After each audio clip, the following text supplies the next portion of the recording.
Pour s'assurer une présence dans les conseils et collèges communaux de la capitale, les partis flamands se présentent généralement en cartel et s'allient la plupart du temps aux partis de la même famille. Mais cette année, une liste flamande se présente seule et en force, la NVA. Une présence dans 13 communes sur 19, qui est loin d'être anodine pour cette spécialiste de la politique flamande. La NVA veut clairement pouvoir s'imposer dans la région bruxelloise pour avoir son mot à dire et éventuellement même bloquer, qui sait, les institutions.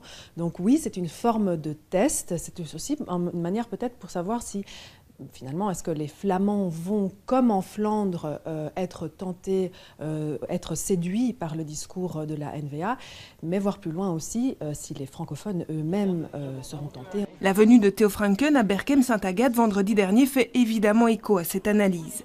À la rédaction de Bruz, nos confrères estiment que l'impact d'une percée de la NVA aurait des répercussions lourdes pour les élus flamands présents aujourd'hui au niveau local. Ça peut être quitte au double pour l'avenir de l'échevin néerlandophone actuel en place. Est-ce que si la NVA a un bon score à Oudergem, ça peut vraiment mener à ce qu'il n'y a pas d'élus néerlandophones à Oudergem, par exemple?